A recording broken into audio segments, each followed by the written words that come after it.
Coming to you live from Geekly Studios in DeSoto, Texas.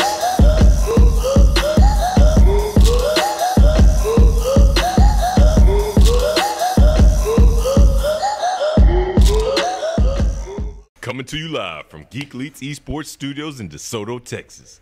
King David Reeves and the MentorConnector podcast present another mentor moment. Great day, great mentors.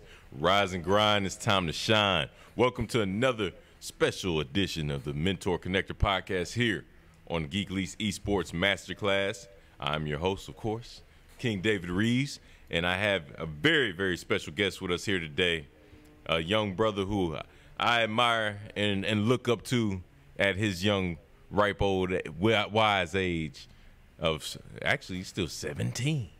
And he's a senior, about to graduate, and he's graduating with honors, about to graduate salutatorian of all things, right? On top of that, he's a Dallas ISD teen school board president. On top of that, is if he didn't have enough accolades and honors to talk about, which he'll tell you himself, because it's too many for me to remember. This young brother has gotten a lot of news coverage over recent weeks and the last few months, actually, because he applied to and got accepted to over 25 colleges nationwide. And, of course, he chose the best one of those universities, and that's another good reason why I brought this young brother here. Of course, the Texas A&M University, ladies and gentlemen. And to top it all off, he was able to secure over $1.2 million in scholarship funding. And I don't know how he did that. I sure didn't do that. So that's why we brought him here, to let y'all know what his secrets are. Without further ado, ladies and gentlemen, help me welcome to the MentorConnector podcast, none other than the one and only Quayvius Griswold, ladies and gentlemen. Welcome to the show. Thank you, thank you. That was such a great honor and introduction right there. Thank you. Oh, my pleasure, my brother. I'm just speaking facts for you, man. Wow, at your age, I'm like mind blown at how much you've already accomplished, and I, at the same time, admire you for having your head on this straight, this young, because I see, and of course, mentoring is what I do. So I see so many students who you just wish they were doing what you're doing, man. And so hats off to you. Thank you. Congrats on all that you're doing and accomplishing. And it's I know it's not easy, but one of the reasons I want to bring you on the show is to make sure all the youth in our audience and the adults, the parents that are trying to raise kids to be the next Quayvius, they got to understand, like, this was no easy path for you to get to this point, I'm sure. And it wasn't just handed to you either. And right. It wasn't just because you're a natural genius. And yes, you're a very intelligent young brother and very articulate. However, it took a lot more than just that to get to where you are, man. So without further ado, man, let us know a little bit about yourself, who you are, where'd you come from, and how'd you get to where you are today? So, again, like you said, my name is Quayvius. I'm a senior at Decathlon Joey Gillum Collegiate Academy here in Dallas, Texas. Shout out to the principal over there. Shout out to our Education and Freedom Advisor over there, Miss Melinda as well. Yes. So, I have 3 younger siblings. I'm the oldest of 4 of us. And so you set an example. That's a great example you're setting, brother. Being the oldest, it's definitely a lot of pressure, a lot of a lot of work put into being the oldest, but I think that's kind of helped give me the foundation, set the path to where I'm going to go in life. I'm a lover of God, Jesus, the Bible, yes, sir. Strong faith goals, a lover of people, a friendly person, and I'm just honored to be here. Hey, man, we're honored to have you, man. Appreciate you coming on again, man. So where'd you grow up? What does your family life look like? You said you have 3 younger siblings. I'm an older sibling as well. Got a younger brother, and I've always felt like that helped prepare me to be an effective mentor to pretty much everybody around me. But I also was always looking for mentors because I long for that older sibling experience, that bond and guidance and wisdom. So what is your upbringing? What did your upbringing look like? Yeah, my upbringing, I think, was very different than most people. I was born in Michigan, and then when I was very little, I vaguely remember it. We moved to St. Louis, and then when I was 7, we moved back to Michigan, and then when I turned 9, we moved to California, and we stayed there for some years. Were you a military brat, man? Actually, I wasn't. A lot of people asked, "Are you a military child?" And I'm not. A lot of those moves were just my parents. Didn't want to stay in one place. They had goals and dreams and passions and progression and a mindset for advancement. A lot of people, they stay in one town or one city their entire life.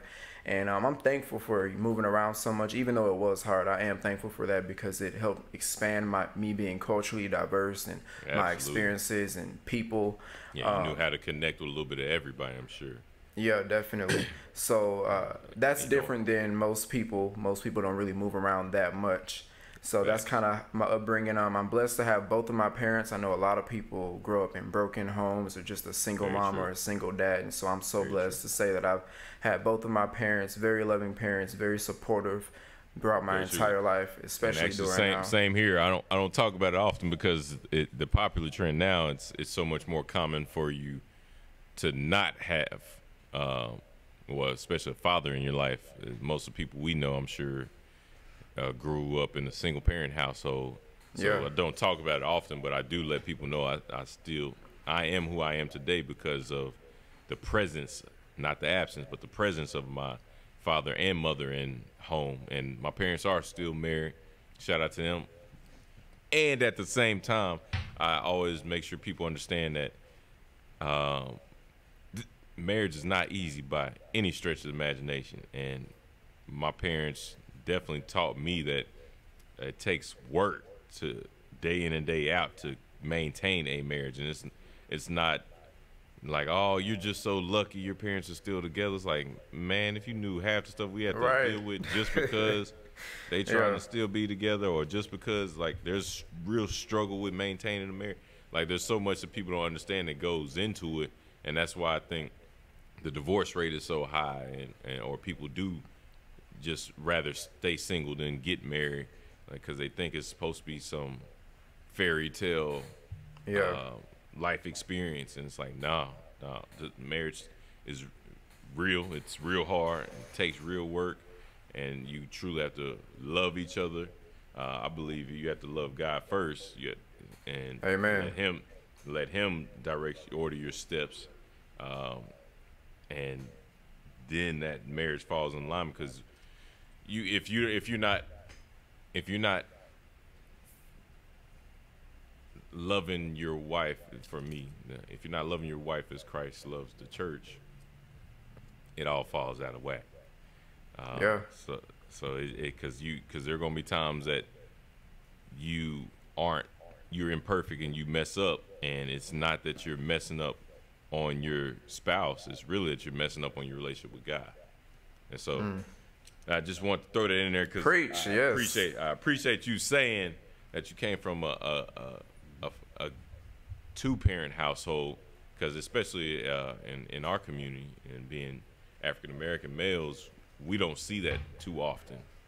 But you're the prime example of great fruit that comes from that as well. Though it is not the easiest to maintain, it is well worth it, clearly. So thank you for sharing that, brother. Yeah, thank you. So what was it like for you growing up in a two-parent household, moving all around the country, it sounds like? Yeah, pretty much. For me, I think going through it was hard, moving a lot of times, because, you know, when you're in school, you have friendships and relationships and connections. And for me, not necessarily knowing if I was going to be able to have these friendships that would last, you know, lifelong friends, that type of thing. It was hard going through it. But I think once I reached a point, I would say maybe 10 or 11, 12 years old, I was able to have a different perspective on it and look back and say, like, dang, I've had Indian friends, white friends, black friends. Oh, yeah, man. And for me, diversity. I kind of thought, oh, everybody's like that. And that's not true. A lot of people, they stay in one group. They don't get that cultural diversity. And it really strengthened a lot of my relationships. It strengthened my ability to be able to connect with all types of people, no matter who they are, what level or status they are. And so I am very thankful for that. It was hard going through, but in the end, I believe it worked out for good, moving around so many times. And it's not like I had an unstable upbringing. All of the moves were career moves. My dad, they were faith moves. Sometimes you just want to start over. You know, you grew up in one area and there's a lot of baggage there and a lot of just, you know, history. You just want to start over. And I think starting over is amazing. And that's important that you're seeing and saying that in hindsight, because that's a very wise statement you just made. And I see it as you're literally saying you as a child were able to learn from seeing your parents act on faith. You saw their action. A lot of parents like to say, well, do this because I said so. Yeah. Do as I say, not as I do. And you watching them make career moves based on strategy or faith is what helped. I'm sure it gave you some great guidance growing up. Definitely. And I hear it in what you're saying now. Like, you truly, that meant a lot to you, is what it sounds like. Yeah. So definitely, man, you don't sound like you don't take for granted the blessing you had of growing up. Even though I'm sure a lot of people see that as like, man, you kept getting stripped away from your friends. But like you're saying, sometimes it's good to move away from the areas that hold you back or that baggage. Yeah. And then it also helps you, like, you know, with your future relationships. It helps you with, you know, attachments and not relying on a person to make you happy. I feel like so many people are so reliant on the relationships they have. And if it was taken away, they don't know what they would do. And so being that I've, you know, moved around a few times and had relationships with all types of different people, it really helped me solidify any future relationships and friendships that I gained, if that makes sense. Oh, most definitely. And it makes sense to capitalize on those relationships for what they are, but not to let them hold you back from progressing to where you're supposed to be. So you're making the most of the present, but then still not letting it keep you from your future destination, because you're not relying on any one relationship too much, but you're leveraging them to get to your next level and appreciating for what they are. Yeah. I'm sure it taught you early on also how to stay in touch with people who weren't in the same city as you were, and so to maintain long distance relationships. Oh yeah, definitely. Now that you're getting out of high school, when you get to college, you're gonna see all these people from all over, and when you graduate college, it's gonna be everybody's going out all over the nation and the world, and you're gonna have to maintain those relationships. Yeah. So, but you already got experience in that. So it's gonna be fun times for you, especially down there in Aggie land, man. Yes, sir. So tell me how you got prepared for high school. What was that journey like, man? Because especially traveling around, you hitting all these different schools. Yeah. How did you even get a solid enough foundation to where it led to all your involvement now in high school, which we're going to discuss? Like, I want you to list off all the different areas, your activities, and you were engaged in. But what foundation did you have, especially with all this moving considered, taken into consideration, to get you to $1.2 million in scholarships? Yeah. Raised. So when I first moved here, it was actually the summer of my 8th grade year. So I was going into high school. That was when we first moved to Dallas. And we moved here in July. So, you know, school starts up in August. And so we didn't have any family here. We didn't know what school was, you know, the best school per se, or where I would be going. And so it was the whole move was a faith move. And so once we got here. And did you already have a solid foundation? Like, did you go to like a private school early on? Like, was there something that charter school or something that built a strong foundation? Like, were you always a straight A student type? I wouldn't say I was always a straight A student type, and I didn't go to a private school or anything like that. I went to public schools. In Michigan, I went to one of the nicer schools. But I think for me, the transformation happened when we came to Texas, because I go to an early college high school, and I remember when we were Collegiate Academy. Yes, collegiates, and they're very clear on the collegiates in that title. So I remember when we first moved here. This is still in South Oak Cliff, though, right? Yes, it is. Understand that. Not to be mistaken, y'all. Don't get it twisted. Don't be not confused. So when we first moved here, we didn't know what school I would go to, and so my dad was, kind of going around Dallas, figuring out what would be the best place, and we came across our school, Kathleen Joy Gillum Collegiate Academy, and it actually doesn't look like the average high school. So we didn't think it was a high school. We thought it was like a college or something, or a community college. So my dad drives in because he's an explorer, so he likes to check out places and go see things. So he went in one day and talked to some people, the administrators there, and basically what they told us was, oh, we're sorry, but our application had closed in January. It's too late. We're in July now. And so we thought that was a closed door. But a few days later, we got a call back from the school's registrar and one of the early college coordinators, and they said that they would consider me. And we came in, fit out all the paperwork, and I got admitted into Gillum Collegiate Academy 3 weeks before school started. And they said the applications closed in January. So it was a tremendous blessing to me. Not only did I move to a state, not only did I move to a state where I didn't know anyone or I didn't really have connections here, but I came here and just immediately had a blessing poured on me like that. Like, that was just a great favor and a good foundation to have. And so I remember, going to the school. I didn't know anything about the school, but I remember walking through the front doors, and like on the right side, they had like how they have like trays with informational brochures and stuff.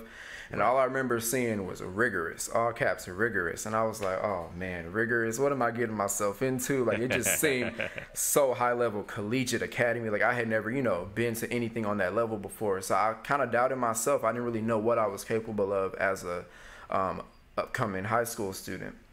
And so, long story short, my freshman year started, and freshman year is just a lot of emotions, a lot of mental effort that comes with succeeding your freshman year. It's a completely different mind shift. Yeah. And not only was I trying to adjust. Yeah. And that's why it's the highest dropout rate happens between 8th grade to 9th grade transition. So that's important to know. Yeah. And then on top of it, I wasn't just attending a regular high school. I was attending a collegiate academy. So I'm taking high school courses and college courses, and it was just a lot thrown on me all at one time. And I feel like most people, that would have been too much. But for me, I'm not a quitter. And so it's hard for me to get into something and then back out and say, it's too much, I can't do it. So I took it one day at a time, and I kind of had to switch my mindset and adjust. And I think once I made that adjustment, that's what kind of laid the foundation for my future success throughout the years. And that's solid. So it is possible to just start in high school. Yes, it is. Yeah, because I had no idea what to expect. I didn't. That's good to know. That's good to know, because a lot of grown folk out here will tell you that if you don't get to a kid in elementary, by the time you're trying to talk to them in 7th or 8th grade, it's already too late because they've made up their mind, so on and so forth. And I disagree with that. Yeah, I personally disagree as well. I feel, yes, you're right, the earlier the better. Absolutely. That's ideal world, of course, everything perfect. But I honestly feel like it's never too late for anybody. It's just about getting to them the sooner the better. Right. So you... Perfect example of the fact that it's not too late to talk to them their freshman year of high school, so they understand how serious it is and why they need to shift their mindset to refocus and realize, okay, this is high school now. Every grade is gonna matter from this point on. Oh yeah, that it's as soon as you go in, it's like, okay, this is completely different. You can't fail a class and think everything's gonna be okay. Like, you gotta really take it seriously. That's solid, man. So I appreciate you sharing that, brother. And so you were involved 10th and 11th grade year and leading up to senior year, or like did you progressively? Because me personally, I started my junior year because I read a book called The Gatekeepers that kind of let me know and realize, and this was part of an English class assignment, and it opened my eyes and was like, oh snap, this is what the admissions at these different colleges look for. They want you to be involved in extracurricular. They want you to be doing community service. Yeah. They want you to be involved in sports, but they want you to be a leader on these different organizations, on these teams, or they want you to be more than just a great student or a straight A student. They want to see that you can juggle more than just books. They want you to be book and community savvy, book and street smart, so to speak. But that's when I learned, okay, I got to get involved. And this was the first semester of my junior year, so I started getting engaged, volunteering at a hospital. I started seeing what organizations I wanted to be a part of, so I just started joining, like Spanish Honor Society, or I got in the choir. I got in the debate team, so I got in varsity debate. I joined JROTC, all these things that were like, okay, I need to start plugging in and figure out how I can get my way to college paid for somehow. And the more things you got involved in, the better your chances are to get accepted and to get scholarship money. So that was my path. But what was yours? Because I'm sure you were I feel like you probably had to get for the level of scholarships you got. I feel like you've been involved since freshman year, man. So, I have been involved since my freshman year. But see, I wasn't thinking doing it, to help me for getting college bound or college readiness. A lot of it for me was just throwing my stuff out there, trying new things. I like to try new things. That's the type of person I am. And so I think the very first experience I had in like a role of leadership was my freshman year. I was asked to give a speech about what my high school experience has been like at the age of 14 as a high school student taking college classes. And so I still remember that speech to this day, because the response that I received after giving that speech, I was like, I thought I was just talking to people. Like, I didn't think I was all that special. I'm like, I'm just talking how I would talk. And, people came up to me afterwards saying that was so amazing and it was so great. And it was a shock to me, because I didn't think it was all that great. I was just being myself.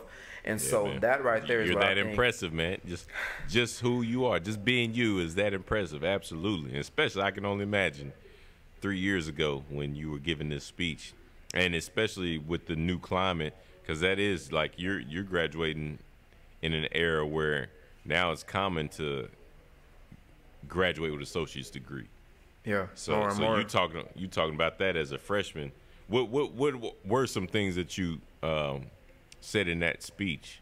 Because that's something I think a lot of people need to hear. The one thing I think that stood out in that speech was being an autonomous learner. In middle school, you have someone that's going to baby you. And even in elementary, your teachers are going to tell you, okay, do your assignments, make sure they're following up on you. Once you get to high school, all that is gone. You're not going to have someone holding your hand all the way. And you may have some teachers that are a little more helpful than others, but there's a lot more of them expecting you, like, okay, you're here now, so you got to kind of just man up or, grow up and mature. And so I feel like a lot of people needed to know that. And so in that speech, I talked about that. Absolutely, and that's very important, because I went to Texas. So you're going to Texas A&M a whole decade after I graduated. So when I was going through high school, it was a big deal to do like I did. Came out with 30. It was like 32 or 34 college credits, right? All these dual credit and AP credits. So I was already really basically classified as a sophomore coming in, but y'all are coming in with associate's degrees, and what you're talking about, how middle school to high school, how the transition from middle school to high school was. That's what we would say the difference was from high school transition to college. Wow. Like high school, they held your hand, but not in college. Just like I had friends and even in the Corps cadets, shout out to them. My Talon 12 buddies in the Corps, most of them came in their first year freshman semester and didn't have the study habits I had, because they were getting handheld and they were naturally smart, so they didn't really have to study. But I was staying up hours at night studying and preparing for different things. Of course, I was involved, National Honor Society president, so there were other extracurriculars that also kept me up late, but a lot of it was studying until 2 and 3 in the morning. So I was ready to study for college. So I had a 3.0, 3.1 plus my first semester, and a lot of them were failing their first semester because they weren't prepared, because they weren't being handheld and more like high school. But you're talking about middle school transition to high school as being the new standard. Like middle school, they hold your hand. High school, nah, not so much. Yeah, and that's great. So for millennials in our generation, because you're Generation Z, so millennials, we're still right there on the brink where the younger millennials can relate more to what you're saying, but those of us who are older millennials, like, oh man, y'all, that's right. They do hand y'all off to high school like it's college now. Yeah. So that's a whole different mindset then. Completely different. Man, so how was that? If that was the highlight of your speech as a freshman, how did that propel you to start realizing, oh man, I need to use my voice. Oh man, I need to really get involved. People see something in me. I need to step up and be a leader. What connected those dots for you? I guess for me, it was leading in a different arena because in middle school, I was in like leadership class. I was on the advertising committee. I hosted our talent show in middle school. But I think it's a different level of feeling like you've really done something once you get to high school. It's just a different sense of accomplishment with that. And so I think after, receiving such good responses after giving that speech, I kind of just put myself out there more. I was like, okay, well, let me try this. Just try new things. Stay out of the comfortable zone, because I think... So you stepped outside your comfort zone. Stepped outside my comfort zone, and that's very important because a lot of people, they want to stay in the bubble. They want to stay in what they know and what works, and if it works, then why try to fix it? For me, I'm like, okay, it works, but maybe something else works as well. Exactly, and you won't know until you try something new. Yeah, and I think that's what since we're here at Geekly's, that's what the gaming industry has done for a lot of people, because now they're introducing gaming as curriculum in schools, and it's become like literally a legitimate sport. Like you have basketball, volleyball, soccer, baseball, football. You got gaming, and you got esports. So stepping outside your comfort zone, trying new things is critical to success and future success, definitely. So you just kept trying new things even though you weren't. I guess the word is you weren't necessarily. Nobody was just pushing you or forcing you to try new things. Like nobody's coaching you in this. So my sophomore year, that's when I took on. I guess I would say I kind of did it in levels. I kept, getting higher and higher, and my commitments, and doing more and more. So sophomore year, I decided to run for class president, and that's a big deal, running for class president. So this was all self-motivated, like, or were your parents pushing you on? Like, just for people watching, I'm trying to get like. Yeah, my parents they've always supported me. Every time I've told them this is what I want to do or this is what I think, they've always supported me and told me to pray about it. But I think a lot of it was kind of an internal thing. If I had my mind on something I knew I wanted to do, I'm so thankful that I had the support system. But my parents weren't telling me this is what you need to do. They always supported me in what I brought before them, but they didn't tell me this is what you need to do or this is what you should do. They just were supportive. My peers, they kind of pushed me a little bit. They were, I have a lot of supportive peers and people that I'm thankful to have in my life. And I think that did kind of help me make the decision that I wanted to run for class president, because a lot of people were saying you have the qualities and you have the traits. And so I was like, well, let's see what happens. Why not? And I won by a significant margin when I ran my sophomore year. No surprise there. Yeah, and so it was great being on the student council, being a student leader. It was a lot of experiences with that. I mean, from coordinating events to fundraising to just budgeting for our class, thinking about our senior year, even though we were sophomores. Like, it was really cool being on student council. I was actually on student council for 2 years, my sophomore and junior year. Wow. So that changed your whole focus of just from being a student to being a student leader. Now you're looking at it you're almost looking at the school from a principal perspective, like how you're looking and caring about your entire student class. Yeah. Some of the things that I've done, what you just said, Karen, thinking bigger, is I helped coordinate our school's first ever Hispanic Heritage Program. And by the looks of me, I'm not Hispanic. And so a little into the history behind but that you is... care. Yes, I care. With your people. Yes, and I think it also ties back into the cultural diversity I talked about earlier, living among different races and being comfortable with different cultures and different races. So important. So the reason why I took on that task was because at our school, we always go all out for a Black History program. Like, that's just a big thing at Gillum Collegiate Academy. And so I kind of heard, as the class president, you kind of hear the conversations and you pick up things and you take mental notes of what people are feeling. And I heard from the Hispanic sector specifically, they were feeling like, well, you guys always go all out for the Black History program, but what about our culture? And our school is 50-50. It's half Black, half Hispanic. Very true. Yeah, and so I was like, well, why can't we do something? And I'm like, why haven't we done anything in the years? And so I worked with our student council and some of the adult leaders and everything, and we pulled it off. It was hard. It wasn't easy. We put off an entire Hispanic Heritage program, got a lot of students to participate and commit to it. And the teachers, I mean, the response from that, they were like, this is the best thing we've seen in all the 10 years since I've worked here. And it was just like, wow, like to say that I was a part of that. Yeah. Right. To say I was a part of that is so, man. Such an honor. And that's a great leadership quality, like everything you're expressing. Because I'm sure there was a lot of marketing and planning going into that. There's a lot of recruitment of your peers, which they had to respect you enough to want to get involved with something like that.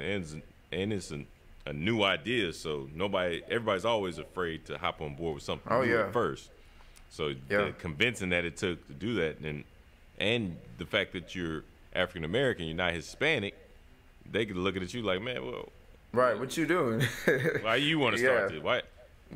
Why should we trust that you gonna represent us the right way? Yeah. So that's powerful, brother.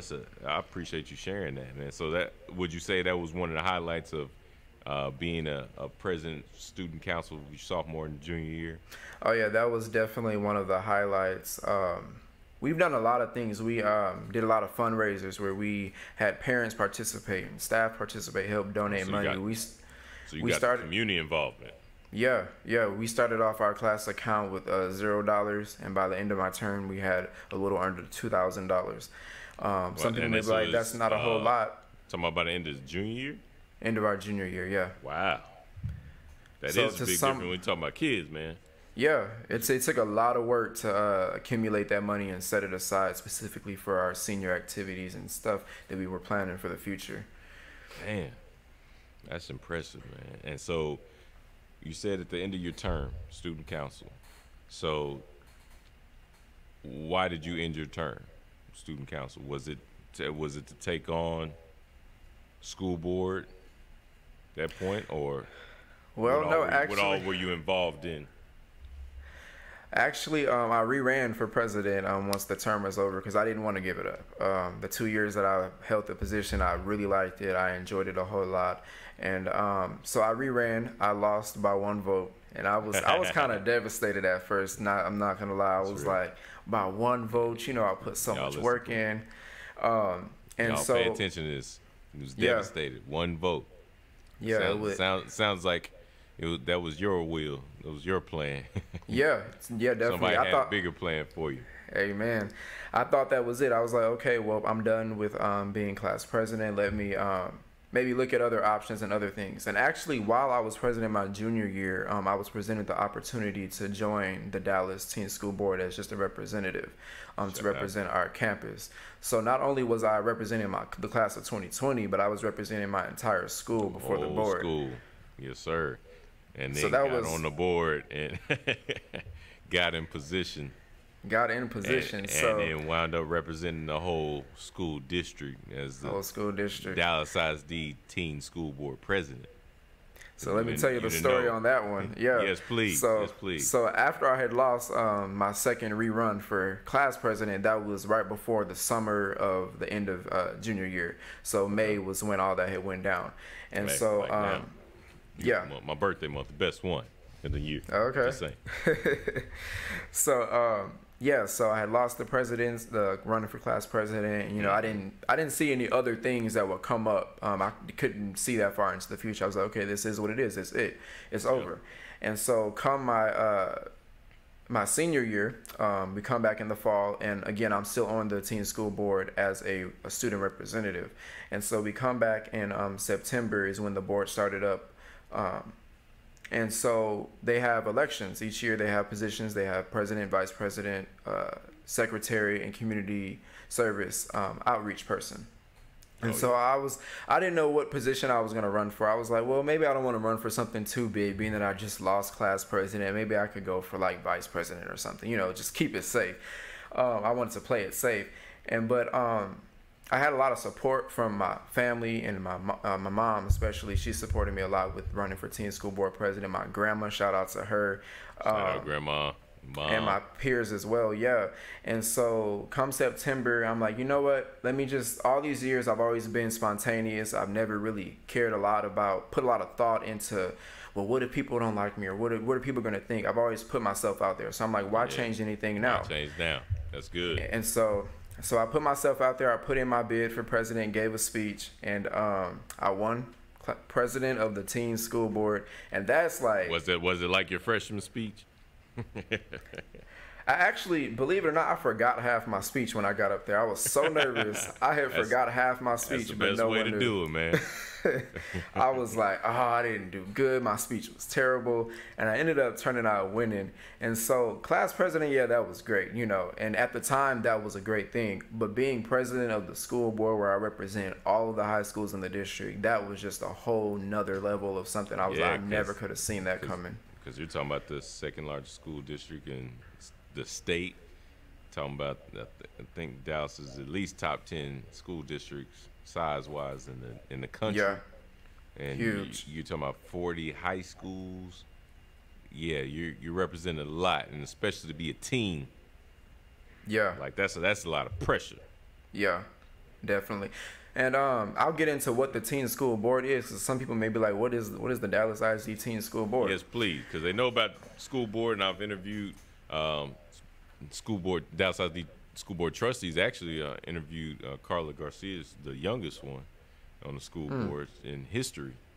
So she's actually 23 years old. That's an amazing accomplishment. When she was 22. I could definitely see you doing something like that, like literally straight out of college, boom, running for a chair. And so she represents the whole Pleasant Grove community that she grew up in, basically. That's amazing. Yeah. And as are you, my brother. So I could see this being a part of your future path, man. I'm sure there's other great things that you got in store. But yes, educate us on this teen school board, and should we take it seriously? Because y'all just teens, man. That's a good point. Yeah. So each district has a school board, but the school board is usually of adult representatives. So this is like your superintendent and, you know, all the other people in that category on the school board. Well, Dallas has one of, I think, the best visions and mission in allowing students to have a voice. So yes, there is the school board with the adult representatives, but in following that model, there is a teen school board with only teens. There are two representatives from every high school in the district that serves on the board. So every school gets a voice, every school gets heard. And so, like I said, my junior year, I started off as just a representative for my school on the board, and the board it's a really fantastic. I mean, the mind behind that was just amazing to allow students to have a voice. In the board, we bring all of our. I got shout out because you mentioned superintendent. I definitely want to shout out also the Dallas ISD school board president, a good brother of mine, friend Justin Henry. Yes, another young member. Probably I don't know factually, but I'm just gonna claim it on here. Probably the youngest school board president in history. I know he's not much older than me, and he's a brother. So just want you to know that's also, he just started out representing South Dallas. Like you just started out representing your school, and then you're voted on by your peers, and bam, they see you as the leader that they want, speaking as a voice for the whole board. So I know you were the right choice for many different reasons, man. So tell us what, because I heard about the community service aspect of it, but let us know what this teen school board is all about, though. Yeah, so like I said, each high school gets a voice, and so what I mean by that is you're allowed to bring all of your campus concerns, any issues to these board meetings. And believe it or not, a lot of the campuses are having kind of the same concerns or same issues. And so we don't just come there. We don't just come there to talk about the problems. We come and talk about the problems, but then we come up with solutions to those problems. And so it's great teamwork, a great amount of collaboration, and just there's a lot of great things that are discussed in the teen school board on how we can fix our issues in our campuses. Awesome. Last year, our main focus was in student engagement, especially in like our social studies departments. Sometimes, you know, school can be very boring. You know, you sit there, a teacher, they tell you, read these chapters in the book and then answer the questions on the quiz. So our mission was, okay, how can we get students to be engaged so that they're not just learning to pass a test, but they're actually retaining what they're learning. Right. And so all last year we brainstormed a lot of different things that we came up with, like changing up the teaching styles, changing up the way information is presented. Wait, so y'all were giving recommendations for how teachers should? Yes, yes. Wow. And we were heard. The superintendent, Dr. Hinojosa, he attends each meeting, and there's department directors that are there. Seriously? Yeah. I didn't know it was like that, man. Yeah, that's serious. And you have like, what, 2 representatives per each school? For each high school, there's 2 representatives. So this year we have a smaller board. It's like 60 of us, but usually it runs between 60 to 80. Yeah, makes sense with the 40 high schools. Man, but I didn't realize he attended each one. So yeah. Y'all are truly taking seriously. Your voice is powerful, and your concerns are actually taken into consideration. It sounds like that's something that, man, that caught me off guard.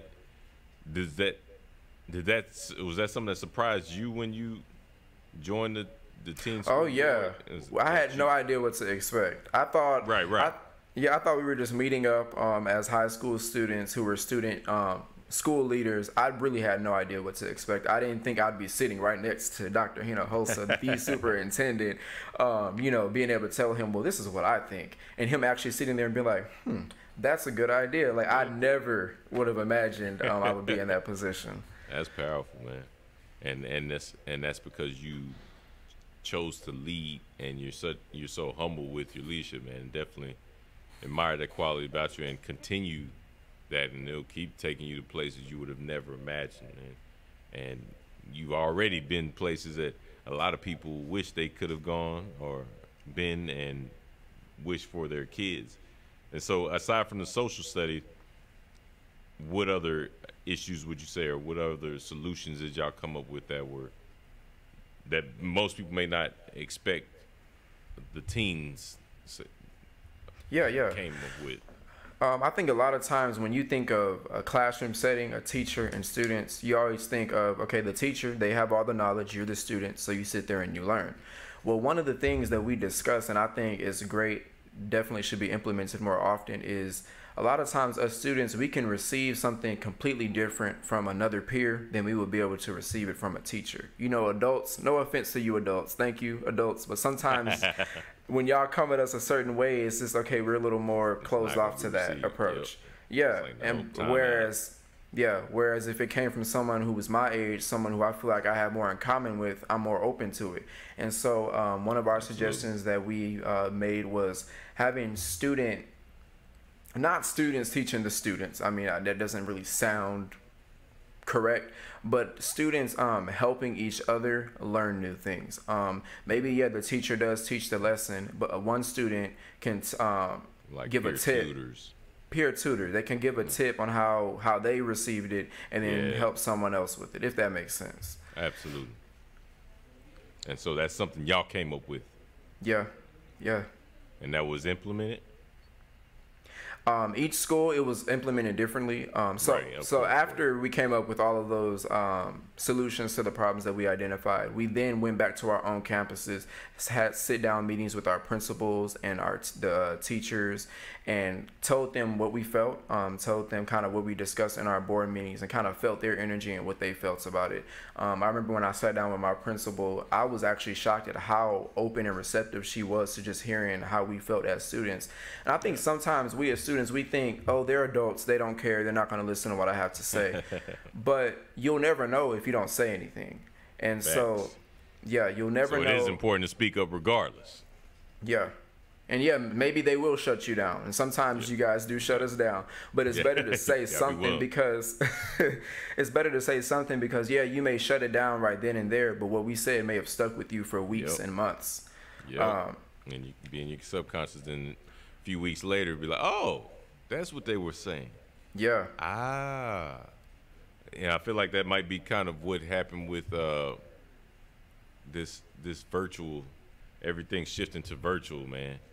Because how did everybody receive this transition during COVID-19 to online classes and school online and celebrations online? Like, especially you as a student leader, man. I'm gonna put you on the spot and have you speak on behalf of all the seniors, Dallas ISD 2020 seniors. What did y'all think and feel with this, from quarantine, corona, COVID-19 to y'all the first class and maybe the only class that's going to have to do everything from prom to graduation virtually? And that's, I can't even imagine that. Yeah, you brought up a very sensitive and touchy topic. Very sensitive. Well, yeah, I'm going to speak on behalf of us, and I'm going to speak the truth. It's devastating, you know, as a senior. We've worked our entire lives for these moments and these memories, literally our entire lives for these experiences that we thought we would be able to have, and then literally over a course of like a week, they're like, you know what, nope, sorry. Never mind. Yeah, sorry, things aren't safe. And so I think there's a lot of mixed emotions. I actually knew about the virtual graduation plan a month before it was released publicly through Dallas ISD. And it was hard for me. How you know who told? I'm the teen school board president, so they wanted our feedback. You got the inside scoop like that. Oh man, y'all kept it under wraps. It was hard. It was when I first heard it, it was just, I really, I spoke how I felt. You know, we tried to fight it, but ultimately there was only so much we could do because the decision was made for health reasons. But ultimately, it still is heartbreaking to seniors who have worked so hard, and I think everyone's handling it differently. When I first heard it, it was just like I was kind of over it. You know, I was done. I was like, dang, I can't believe this. But then after a couple of weeks of it settling in, it's like, you know, it is what it is, and you know, there's nothing we really can do about it but make the best out of the situation. There's no good that comes out of, you know, thinking negatively, you know, feeling like, dang, I worked my whole life for this, and now it's just, you know, thinking everything's so bad. There is some good you can find it, and you just got to find it. And so once I had that once I switched to that, you know, perspective and that viewpoint on it, I think it got better. But my peers, they're just now finding out over the past few weeks that graduations are going to be virtual. So it took you a whole month to be like, all right, this is good. This is what it is. And that was when you could drop it for everybody else and let everybody else know. Yeah. But then once your peers found out, it's like, yep, I knew y'all would be feeling like this. Sorry. But this is what I'm thinking. This is the bright side, people. And I want to speak, you know, shout out to the district, because Dallas ISD has worked extremely hard. I mean, we went on spring break and the stay-at-home order was issued like immediately right after that. We all thought we were going to go back to school and see each other again, and it was like, nope. But I'm so surprised at how fast Dallas moved. I mean, we switched to online learning super quickly. Like they moved very fast. Yeah, they had things set up. Because Education's Freedom, our advisors we were as soon as spring break was up, we were already doing the online appointments with y'all, the appointee. We were doing Google Hangouts in classrooms, the Zoom calls, the phone and text to help people with FAFSA still and scholarship, award letters, all like literally. We didn't waste any time right after spring break. So I know y'all were getting it from all angles, getting the class the week after spring break online, which I thought was y'all with the teacher in class online, and that wasn't the case. So I was hearing it was like almost like college online class. You do them at your own pace and check in. Is that how most of your classes work? Each class, it differs. Like I said, I think I told you I'm only taking 3 classes this semester, my senior year. But every teacher, they handle things different. Some teachers, they may do on Monday, you'll have instruction, via Zoom or Microsoft Teams. And then the other days you work on your own independent work. And it's hard adjusting online. I know it has to be hard for a lot of people, but I also think it'll be able to give us a new skill, kind of touching back on what I said, being an autonomous learner. You got to learn how to depend on yourself. You can't always have someone spoon feed you everything. And so, it's hard not being able to be in the classroom, but I think a lot of us are gaining a new skill of being able to be self-dependent, self-efficient, work at a pace, being able to manage our time wisely, which are very crucial to being successful in life. Absolutely, and you should know, man. You use your time wisely to apply to all these different colleges and get all this scholarship money. How in the world did you get over 1.2 million in scholarships and all these acceptances, man? What would that process look like? Yeah, that was during the process. I didn't know it was gonna. I had no idea. I mean, no one knows. Oh yeah, I'll be a millionaire in scholarships at the age of 17. Like, it really was just a tremendous blessing to me. The journey, it was long. It was a long road getting there. I think what really was gave me the biggest advantage was starting early. A lot of people, they wait until their senior year. Right. True that. I didn't wait. Who gave you that advice? Was it like one of our EIF advisors, or was it someone else that was like, "Hey, you start your junior year, get on this, young blood"? I've heard a lot of adults say, start early, but it's kind of like they just say it and then they move past it. I don't think a lot of people spend enough time stressing the importance of starting early. And so for me, being that I like to say I'm too radical for the average. So being the type of person that I am, I'm like, you know what? Everyone's been saying start early, but I don't see a whole lot of people doing it. So let me see where it gets me. And little did I know that it would get me so far ahead. Yeah. And that's a metaphor for life, man. Early you start. But that's powerful. So did you, when you were starting early, what were you doing? You talking about like applying to colleges or writing essays or what? All of it. So, ACT? Yeah. I know EIF, we help you out with a lot of that. But what are you saying specifically? So I started my the summer of my junior year. June was when I set up my Applied Texas account, my Common App account, which to those viewers who are watching who don't know what that is, those are all the websites you use to apply for colleges. Yep. So I didn't wait until August and September when school was going to start. I was like, you know what, let me start in June. So I started applying to colleges. Then I started working on my essays. And this is the same summer like you were in your mayor's internship? Oh yeah, that summer, as well. Shout out to Education is Freedom. Yes. Hey man, you were killing the game. You had a full-on mayor's internship, and you already was starting to apply to colleges and get it. Man, research, man.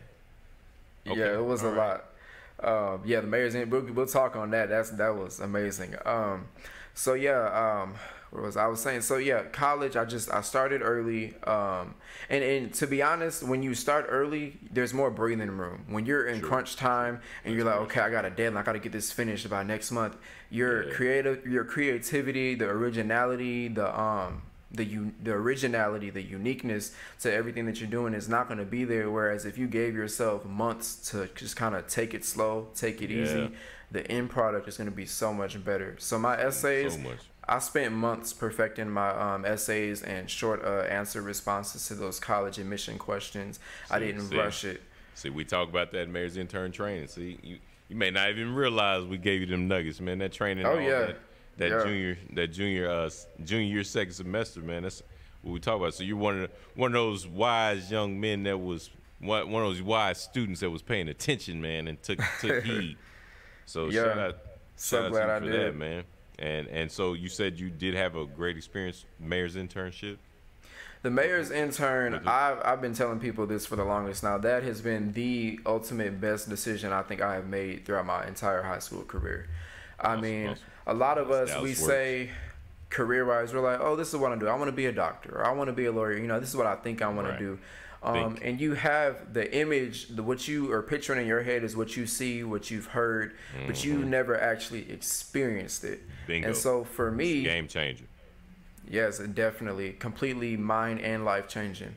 For me, I had a passion in real estate, but my view of real estate was the HGTV version, and not to say, and that's some of it, but yeah. Yeah, that's some of it, but that's not everything. There's so much more that goes on behind the scenes that never gets put on TV, because TV is glamorous. They're going to show you the good stuff. They're not going to show you all the hard hours and labor, the nitty gritty, exactly. And so I got an internship with a nonprofit real estate company, and it was just a huge blessing for me to be able to see behind the scenes practice in a field that I thought I wanted to go into. And to this day, I'm glad I'm able to say that I still want to go into it. And I think it's good for some people, because they may be like, oh, this is what I want to do, and then they get into it and they're like, oh, I hate this. I don't want to do this. So I'm so glad you had that great experience. Got it early, yeah. And you had some. So I mean, partially that has to be contributed to some great supervisors as well, or like I said, like on the job mentors.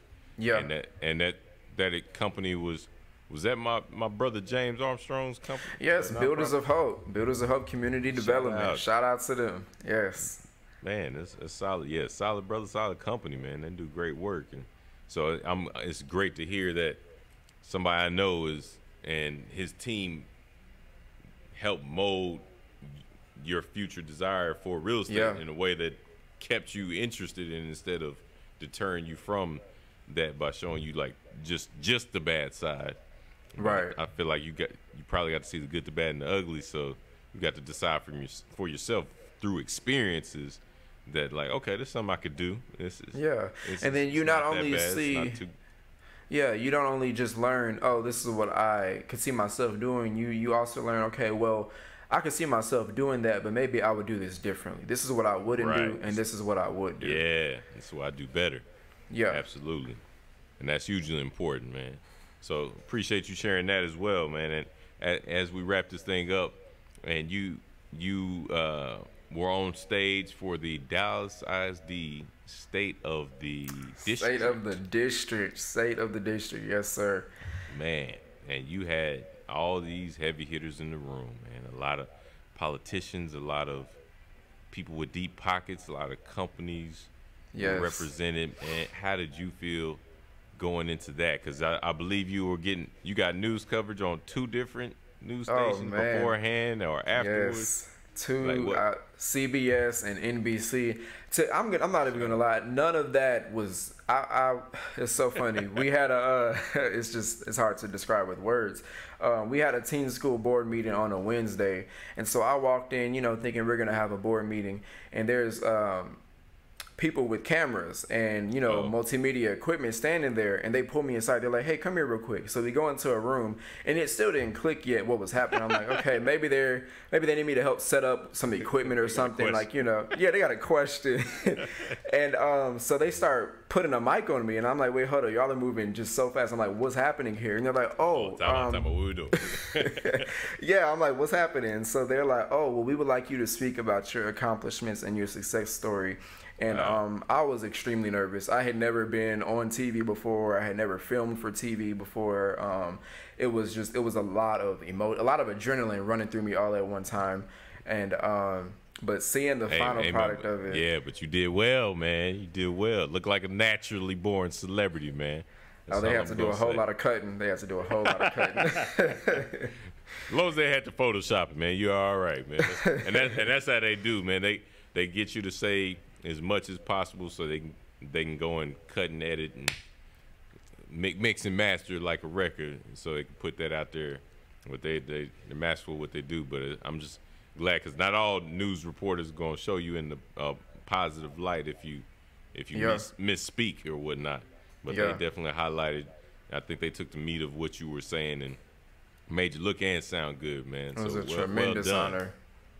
Yeah, Thank you. And you definitely deserved it, man. And that was all before going on stage and being in front of everybody. And I love how they did the background, because you could see all the school logos that you were accepted to, and it was like literally like a whole web I didn't know they were going to do that until I want to say 3 days before the event. Wow. At first, they were like, we want you to say all 25 schools. And I was like, I only have a minute and 30 seconds to talk. I'm not saying my whole time. And so the way they displayed that, it was just amazing. You know, I couldn't see it because it was behind me. But looking at the footage afterwards. I got to record, don't worry.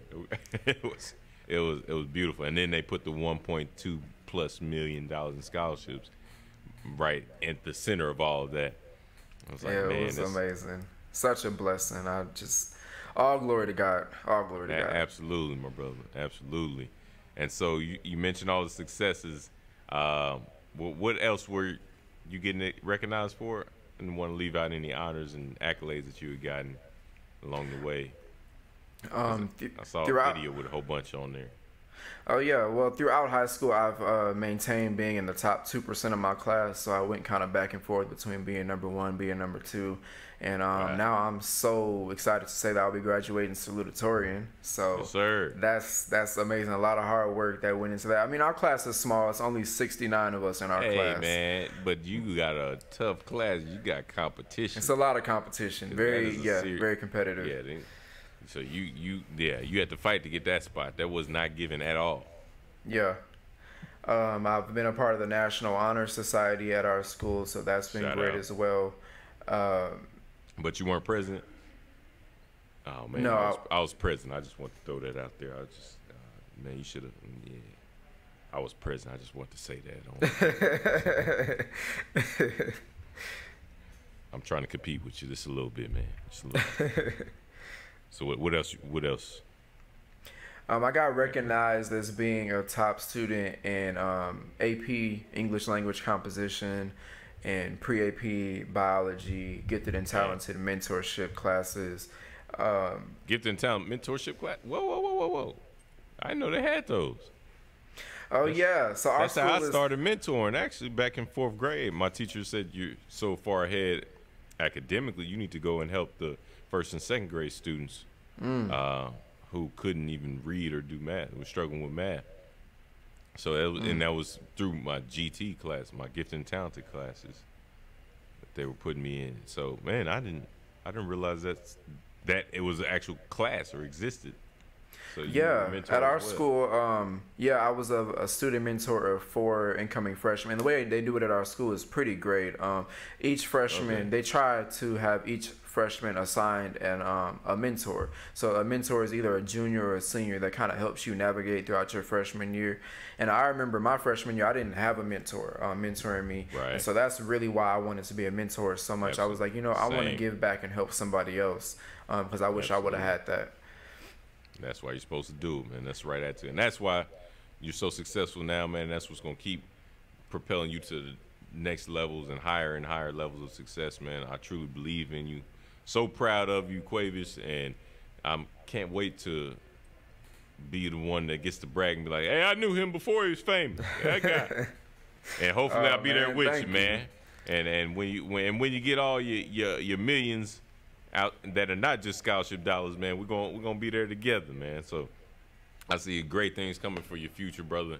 And most importantly, you keeping your faith first. You're going to go places that you would have never imagined that are going to keep blowing your mind, like you've already been mind blown by some of the places you've been taken with just being a solid leader, being and remaining humble. You're an example to so many out here, and you're a testament to what really the work ethic and the good family structure, that diversity, and being raised in environments that allow you to get to know and blend in with different people, mix and mingle. The networking, the leadership and selflessness you display. Man, I could go on and on about you, my brother. And I'm just proud. I'm just so proud, and I wish you the best at the greatest university in the world, Texas A&M, sir. And you'll be studying marketing and business there. So wish you best on that. But if you need some mentors in that, I know plenty of people who have gone to those schools and majors. So got you there, and got some current students who I'm mentoring, who can mentor you as well, the same way Gillum had it set up. So I just look forward to bring you back on to share your next successes, man, and keep doing it, because I see nothing but bright future ahead for you, man. So proud of you, brother. Well, thank you so much. That really means a lot. I appreciate it. And so, last thing, so you're a marketing major, man. So market yourself. How can people get in contact with you? Where can they follow you? Or if they want you to come be a public speaker, they want you to come mentor somewhere, where can they find you, man? So you can follow me on Instagram at Quayvius. That's my first name, Quayvius. I'm also on LinkedIn, Quayvius Griswold. LinkedIn, Instagram. I have a YouTube channel with my college admissions portfolio video on there and a few other speeches of mine as well. So you can look me up on YouTube, LinkedIn, or Instagram and get in contact with me. I like public speaking, a real good passion of mine. So, yeah. As well. So y'all book my young brother here, man. And yes, I'm sir. proud of you again, man. Education is Freedom is proud of you. And I know the mayor's intern, which Dallas Works now, the whole team, EIF, are proud of you, man. And I know your principal and EIF advisor are proud of you. And the whole community, man, including your family, is proud of you, man. So keep doing great things, brother, and we're going to keep celebrating you, and know we got your back and we're supporting you, man. Again, y'all, this has been another great episode of Mentor Connect podcast here on the Geek Leagues Esports Masterclass. Man, shout out again to a very special guest, Quayvius Griswold, ladies and gentlemen. Keep supporting him, follow him, book him, and keep supporting us. Thank you for watching. We love y'all. We'll see y'all later. Thank you for tuning in. Coming to you live from Geek Leagues Studios in DeSoto, Texas.